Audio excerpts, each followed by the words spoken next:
What's up, everybody? Welcome to Tales from the Jails. We're here live in Partners USA TNS Media Group with the team and the family.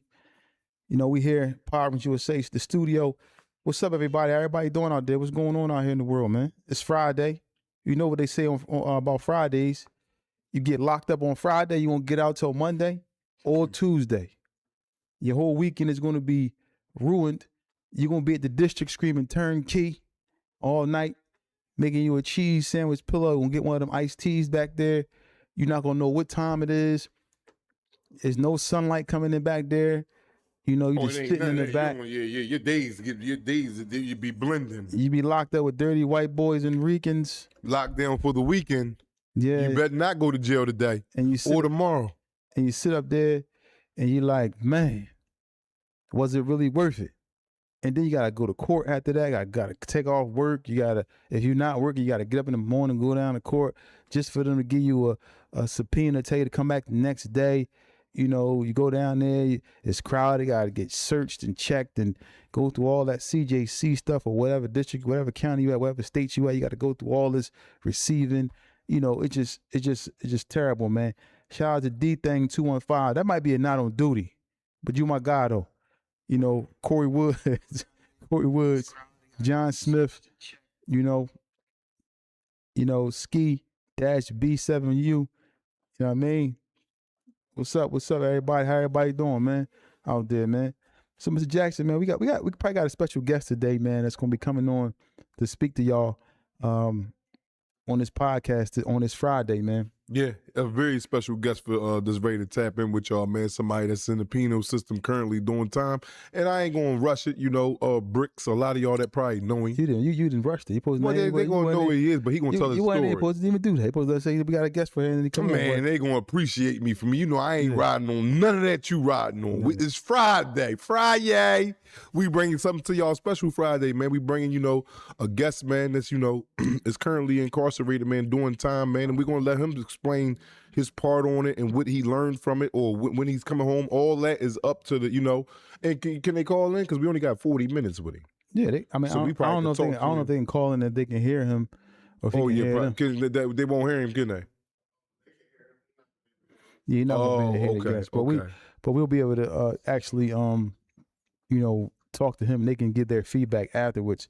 So yeah, we got, you know, a special guest, but you know, while we're waiting for Bricks to come on the line, you know, these like these visits now with these virtual visits, these is a lot better than, you know, I don't know, it's easier for families to be able to get to see their loved ones without having taken that long travel. Man, the hell with all that. Nigga want to put his hands on something put his hands on something on a physical. I don't do it. Nigga want to touch you. Nigga want to smell you. I don't do it. Nigga want to really bond with you. Like that's what you talk about not on duty. You just weird as hell again on a Friday. This is such a major topic that we're on, and you come up with the not on duties at an alarming rate. You gotta find some pause for that, some chill. No, I'm just saying, like you do. Like all jokes aside, like you do when your old lady come up, man. I would rather see my old lady for 4 minutes in the physical than watch her on the screen. But I'm grateful for the screen, because something is better than nothing. But if I had to pick, there's levels to it. Yeah, sure. The screen is like, that remind me of whole time. Like that's how when you be in the feds and you go to hold in certain jails at the federal institutions, they'll come see you, but you won't see them because you're in the hole. You'll see them over the monitor, or they'll be in a little booth behind a little cage joint. But I ain't with that. Let me touch my folks, man. But if they can't get there, this'll do until they can get there. And for those that been would be agreeing with me. Like, let me touch on mines. You know what I mean? Even when it comes to the kids, my kids, I want to hug my baby girl, my son. Come here, boy, what you been doing? Giving noogies all on his head and all that. Like the physical, like that lasts so much longer than, you know, no, the physical don't last longer than the mental, but in that aspect it does for the convict, the incarcerated person. So, you know, that's just my standpoint from it, from being a, you know, incarcerated inmate, you know. And shout out to J Homie 92 for the donation. We appreciate that. Don't forget to hit the like button. Don't forget to subscribe. And if you aren't a member, please become a member. You know, we definitely, you know, need your support. And thank you guys for whatever you guys do, whether you share a video, whether you listen to the video, whether you like it, comment, whatever you do. is greatly appreciated. But just back. Oh, and make sure y'all tap into for this weekend for the crazy clips this weekend. We got popping last Sunday, excuse me.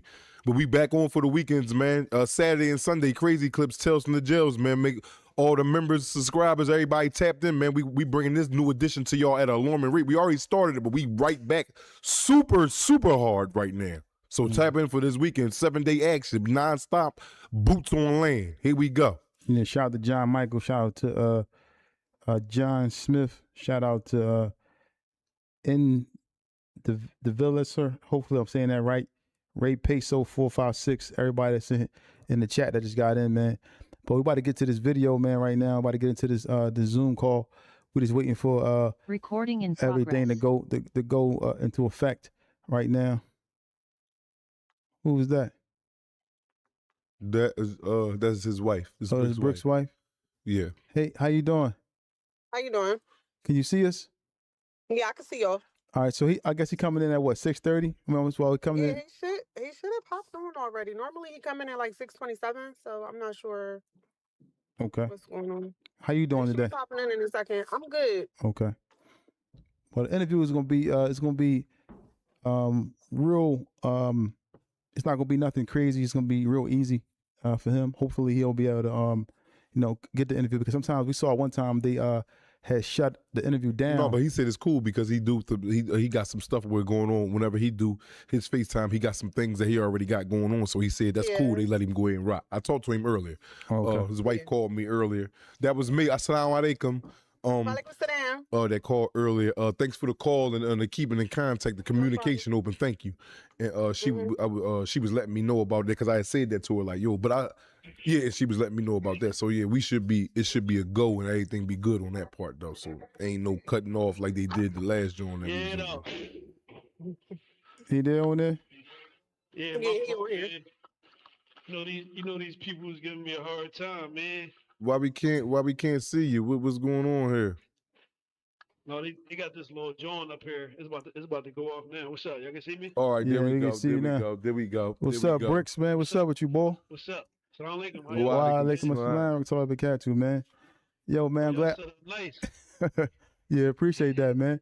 I'm glad you can you can make it onto the show, man. And we were trying to get this done a minute ago, but we finally got it done now. You live in front of an audience. Probably get up to maybe 200, 300, 400 people somewhere around there that's going to be tapping in and listening to what you have to say today. Once again, before we start, we always put this out there that we do not glorify prison in any way. We're not here to glorify prison. We're here to spread the awareness by true stories for individuals that's behind the prison wall. And that's, sometimes people come home, but in your situation, you're still incarcerated. So for people that don't know who you are, like I know who you are, Bricks, but for those who don't know who you are, just tell them who you are and where you're from, Bricks. Yeah, my name Bricks, man. A lot of people know me as Bricky Raw. I'm from West Philly, Ruby Street to be exact. Mm-hmm. And yeah, that's what it is. Yo, listen, man, how your brother doing? I go to school with your brother. I play ball with your brother at U City, man. Full pressure. Yeah. What's up with you, man? How you doing, man? Yeah. He doing good, man. Shout out to Pressure, man. He doing good. He just had a son and all that. Oh, that's what's up. Doing good though, man. That's what's up. So you from West Philly, man, and we know we all from West Philly. Both of us from West Philly as well. And it was a time, when I was, back. I had a studio, man. I had a record label 24/7 nonstop BNT. I used to be dealing with MP, Shy Skip, and them guys back then. And then that was a DVD era, and that's when you was like flourishing, really, doing your thing as far as rapping and so forth and so on. But now you ended up taking the wrong turn and you ended up in a situation. So you can leave out what you want to leave out. You can speak about what you want to speak about. But ultimately, we're here to get your story out there. So, what are you in prison for right now? What are you currently incarcerated for? Right now, I'm booked for a body. You feel me? I got locked up in 2008 for a murder. You feel me? They sentenced me to 30 to 70 years. I've been down for 18 years. You feel me? Wow. And just to not even to skip subjects real fast, but I like how y'all on the tip where y'all don't glorify jail, man, because I hate when motherfuckers be like trying to big up like jail stuff. Like this joint is in a way, man. So for the young boys that's looking and watching, And like this ain't where it's at, bro. Like I'm doing everything in my power to get out this joint. You hear me? For sure, man. For sure. You said you got 18 in? Yeah, 18 strong. I'm walking this joint down, bro. And what prison you currently at right now? I'm at Phoenix. Okay. Now, was this a deal that you took, or you got found guilty? You know, no, I took a deal. I took a deal. You know, coming in this joint as a young boy, 19, 20 years old. You know, a lot of us don't really know the system. You feel what I'm saying? So when you get in front of them peoples and they talk about death penalty and life and all that, like I ain't gonna lie, bro. I'm looking at it as, man, I'd rather do 30 years before I do life or get a death penalty in this joint. You feel what I'm saying? Exactly. But you know, inshallah, everything go right, man. I got like 4 or 5 crooked detectives on my case and all that, bro. I got court next week, bro. Like so, Allah Island, man. Anything can happen, and hopefully they knock some of this time down for me, bro. For sure, man. Inshallah. So, you know, are you? I know your situation was going, so we probably want to be careful what we speak about as far as your case, because I know you're probably trying to, get some time back. But ultimately, Oh, for sure. on your case, I'm assuming you had people that may have said that you may have done something that to get you. Was it people that turned on you that you was with, or what happened with that? Yeah, no, for sure. Like everybody in my situation turned on me, bro. Like everybody that I was with, everybody that was there turned on me, bro. Like I'm the only one that stood tall, bro. Stood solid. You feel what I'm saying? Mm. And these was people that you grew up with, like friends, people that you just from your neighborhood, or these Yeah, no, guys. for sure, for sure. Mm, One of them was a nigga that I grew up with. Was like my folks. You feel what I'm saying? And you know they all went left. Like and it's another thing though. I want to say like you know dudes be saying like they real solid because they came to jail and didn't tell and all that. Like they don't make you no real one, bro. Like that's that's what you're supposed to do. So you don't get no flowers for not telling them. Dude, I always hear dudes like, yeah, I stood tall. I'm a real dude and all that. They don't make you real, bro. Like if you did something and you get booked for it, bro, you're supposed to stand on what you did. You feel me? mm, mm. So, going through the whole court system, I heard you mention that as a young kid, 19, 20 years old, you don't really understand the high stakes, or what's at stake, going Right. into this type of situation, because you were incarcerated for a murder case. Now, Yeah. when you were first incarcerated, or when you first grabbed by this, where were you at when the police picked you up? What was going on at that time Oh, you talking about when I first got locked up? for the situation that you in jail now for? I actually got locked up on Erie Avenue, right in front of Max's. I Mm, was in a car with my man or whatever, and you know they hopped on us. I don't even think they knew who I was specifically at the time. You feel what I'm saying? mm-hmm. I think they were just doing like some type of random like traffic stop or whatever, and then once they realized it was me, it was like everything stopped, and they didn't care about the traffic stop or nothing. It was just all about getting me. You know what I'm saying? Exactly. Wow. Yeah. So it was the summer of '08, Mm. like July. And when did you know? When did you know that you was on a run? When did you know the cops were looking for you? Oh man, I actually was in a bar. I was in Buffy's, In Buffett, yeah. and I was in Buffy's down Langstown, and my picture had came up in the TVs and there on the news, and some chick just tapping me like, yo, like look, they got you on the news and shit. And I'm like, damn, like I slid out the bar and my phone was just blowing up. Everybody calling my phone and shit. That's when I realized I was on the run. You feel me? Mm. And what was going through your mind, like what was you thinking? Like, I can't go home. What was I ain't, what was going through your mind at the time? I ain't gonna lie, bro. The first thing I thought about was my 2 daughters, bro. You feel Mm, me? I had two daughters at the time. Anaya and Ashaya. They was 3 and 1. So mm. my whole joint was like, damn, I might be sitting down for a while. I ain't gonna have a chance to see my babies grow up. You feel me? Wow. And just to speak about your daughters, Yeah. how has your bid? How has it affected them, and how are they? I know they're like what 21 and 19 or something like that now. Yeah, so my oldest daughter 21, my middle daughter 19, and my youngest daughter about to be 18. You feel me? Mm, I've been locked up their whole life, so it's like it causes strain in a relationship. You feel what I'm saying? Because when they was younger, they didn't understand why their dad wasn't there. Like I actually had my oldest daughter tell me recently that she thought I chose to be in jail. Like she thought I just didn't want to come home. You get what I'm saying? mm. So it been times where our relationship been rocky because even though they know I'm their dad and they come see me all the time, they Mm-hmm. don't really know me. They just know me for being in jail. You feel what I'm saying?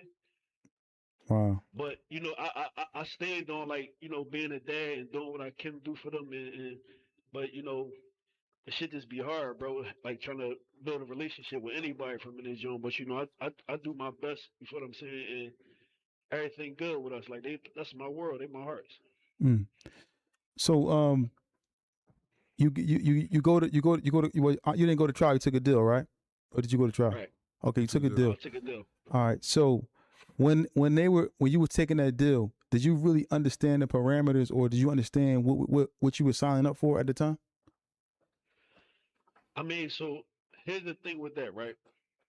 They was throwing some illegal stuff at me, as far as like saying like throwing a death penalty at me, which wasn't true. You feel what I'm saying? They was throwing life at me, which was possible. But come to find out years later that I had these crooked detectives on my case. You feel what I'm saying? I had a lawyer that was dealing with somebody in the DA office. You feel what I'm saying? Like had I known all that, I would have never took no deal. But when they was telling me at the time, I'm just thinking like, damn, I got my mom and them in the courtroom crying, telling me like, don't go to trial, they gonna give you life or whatever. So my whole thing is like, I ain't trying to do the rest of my life in jail. So if y'all giving me some time where I can come home in 30 years, then fuck it, let's get it. You get what I'm saying? Mm. Wow. Mm. Because I'm assuming you at 19 years old, you wasn't looking at it like as like as devastated as it could be by signing that Right. deal. So you know when did you realize that it was going to be a long stretch in prison? When did you realize like that, I'm really in jail? When did it really hit you? When I all right, so when you come from court and all that shit, you go back to your cell in the county, then you go to greater back then you used to go to Greatersford, then Camp Hill.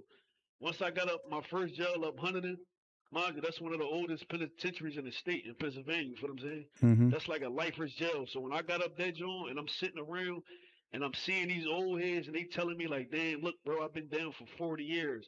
I've been down for 50 years.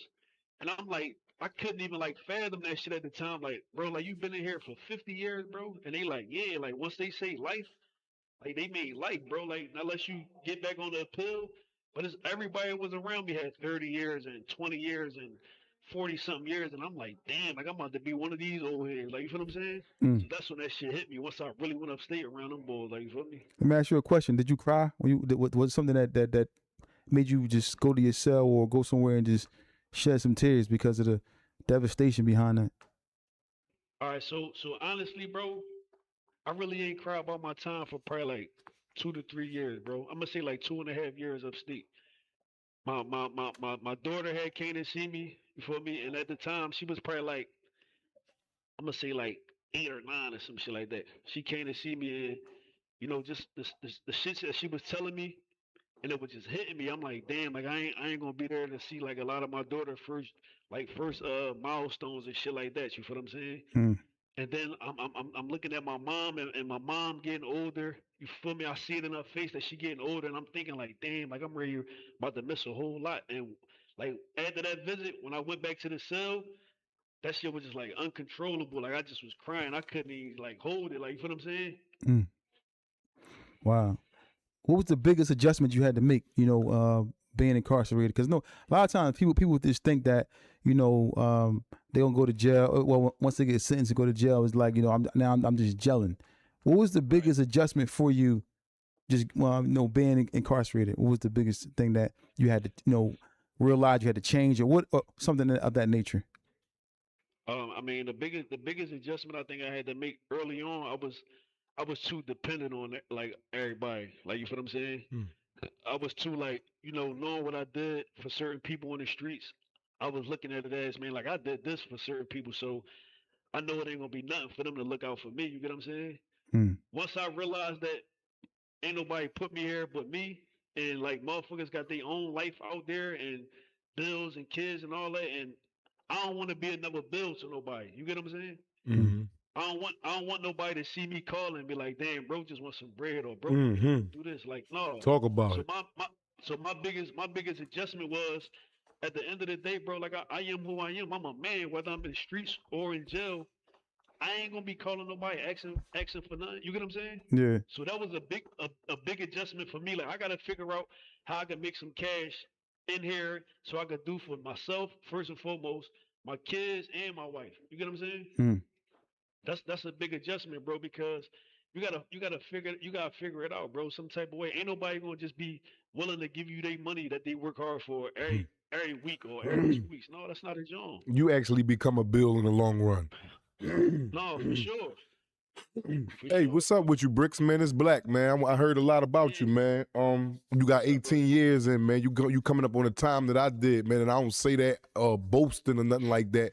But you know, I done Yeah. told them a long story about myself, constant stories about my time in jail. But you know, it's one thing to hear it from me, a person that did it, but it's a bigger thing to hear it from more than one person that actually did it. So that leads me up to a couple Yeah. questions that I want to ask you, man, about the inside, about after, you know, making this, you know, mistake or whatever it may have been, you know, that landed you in prison, man. Right. You know, I could identify with you a little bit. Like we brothers from a different mother because of the road we done walked, and that's Yeah. that No penal doubt. system. But you know, No doubt. I'm talking about the Bricks today, not the Bricks that got locked up at what? How old was you when you first got locked up? 20, 20, and how old is you right now? 38. 38.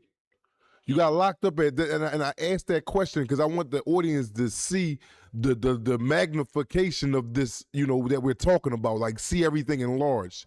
You came in at 20 and you're 38 years old right now and still got some Yeah. time left to do. You know what I'm saying? Yeah. God willing that you know, can slide something in and get out of there. We the men, you know, want the men home. But For sure. would you say that at this point, at this big age in your life, would you say that jail was something that was needed for you? Honestly, bro, yeah.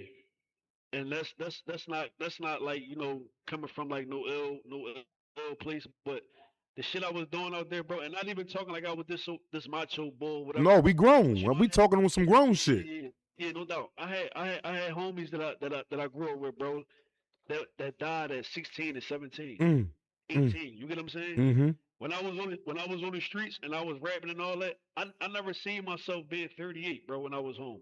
That's mm, no cap, bro. mm.